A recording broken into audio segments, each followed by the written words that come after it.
Hello everyone and welcome to Athens. So in this video we are going to show you some of our favourite locations that we found in Athens. We are going to climb to the highest point to get the very best view of the city, see the site of the first ever modern Olympic Games, and of course we are going to visit the Acropolis, one of the most incredible places I have ever seen. So we are going to begin this video with what is arguably the very best view of Athens. And believe it or not, we're still very close to the bottom of Lycabettus Hill, which is what we are climbing right now.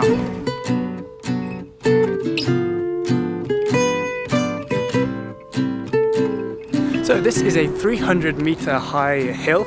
It's the highest hill in Athens, and it overlooks pretty much every single thing that you can see in this incredible city. So the hike up to this hill takes around 30 minutes and it's not too difficult, but don't forget some water because it is hot, there's not any shade. We made it, Ellie. We have made it.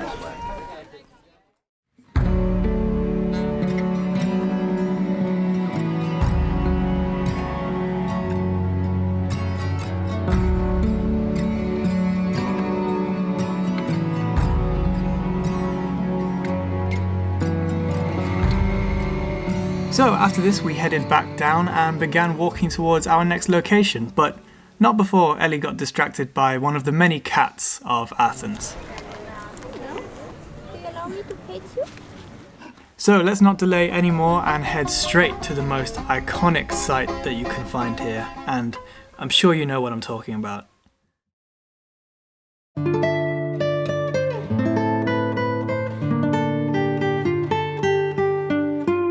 So here we are at none other than one of the most famous sites in the entire world, the Acropolis of Athens.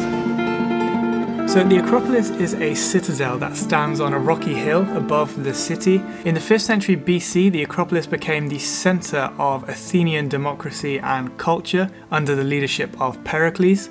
He ordered the construction of many magnificent monuments, and some of those we can still see today.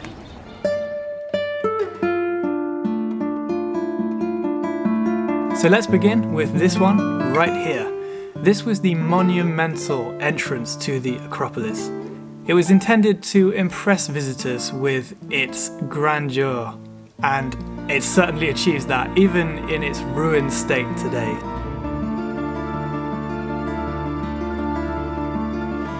So we're standing in front of the Parthenon right now, which is arguably the most iconic building here in the Acropolis. Throughout this building's long life, it has been severely damaged by many things, including a fire, earthquakes, wars, and vandalism. In 1687, this was being used to store gunpowder, and a Venetian cannonball hit the gunpowder and caused a huge explosion that destroyed most of the roof and sculptures of this building, which is such a shame and a very sad story for such an iconic building.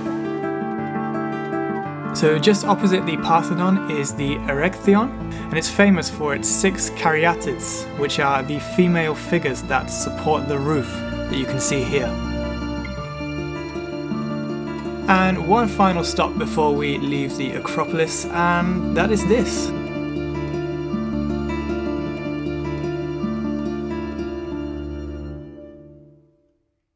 So that right over there is Lycabettus Hill, which is where we climbed yesterday. Yeah, first thing we've done after landed in Athens, we went up there. Do you have any thoughts on the Acropolis so far? I mean, it's really spectacular, and just the architecture and what's preserved and what's left. I don't think I've ever been to any place that has such preserved buildings. But yeah, try to come at 8 o'clock or probably really late in the evening as well to avoid the crowds because it's busy. So we have more iconic temples coming up later in the video, but first let's go somewhere a little bit more modern. None other than an Olympic stadium.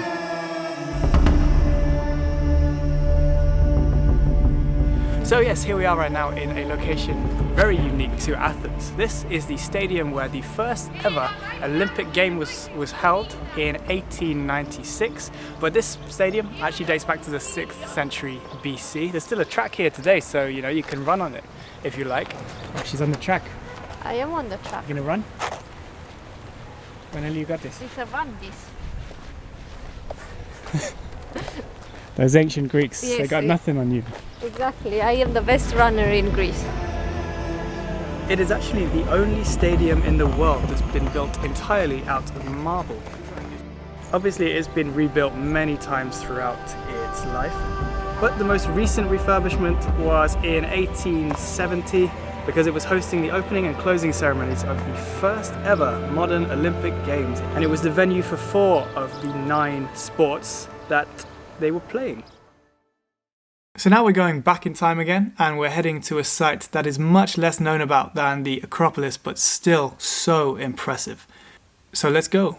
So here we are. This is the Ancient Agora, the place where the Greeks used to shop, socialize, and just hang out really.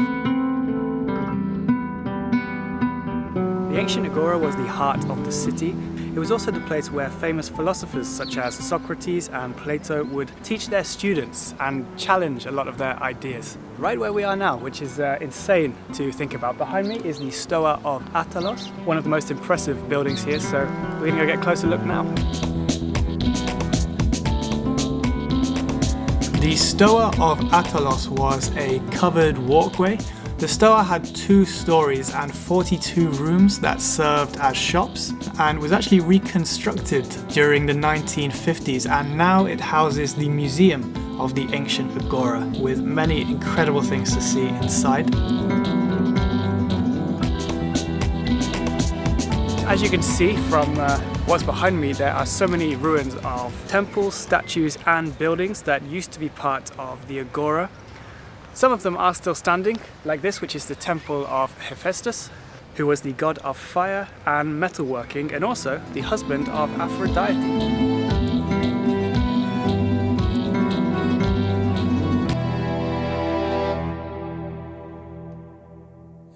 Look at it! Not what I expected to see here. No! But a welcome surprise. Oh look, it's eating flowers. You enjoying the tortoise? Yeah. Like flowers. It's so cool. It's pretty fast.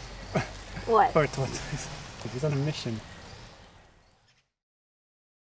So I just wanted to take this time to say, if you do want to see even more from Athens, please do feel free to check out my other video, the best things to do in Athens, for even more hills to climb, ancient sites to visit, and beautiful streets and neighborhoods to explore. I will link that video at the end of this one for if you are interested, and also up here as well.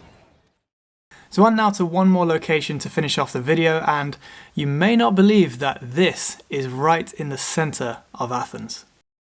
So here we are in one of the most unique places in Athens on a very unique day, because we got some bad weather, raining right now, and the most hilarious thing about this location is this is very famous for looking kind of like a Greek island in the middle of the city. So we're sheltering under a tree right now, and let me tell you a little bit of the incredible history about this part of Athens with a cat who's scared of the rain.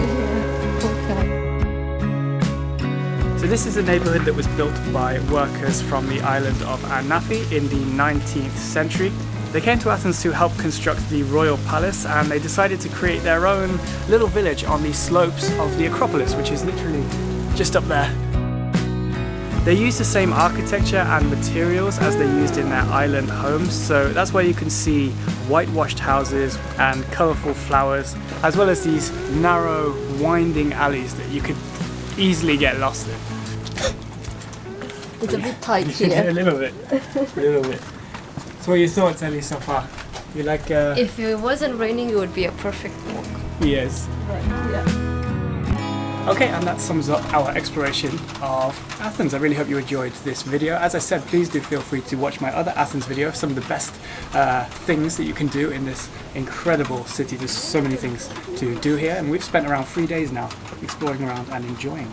So yeah, please subscribe if you did enjoy, and I'll see you in the next video. Goodbye.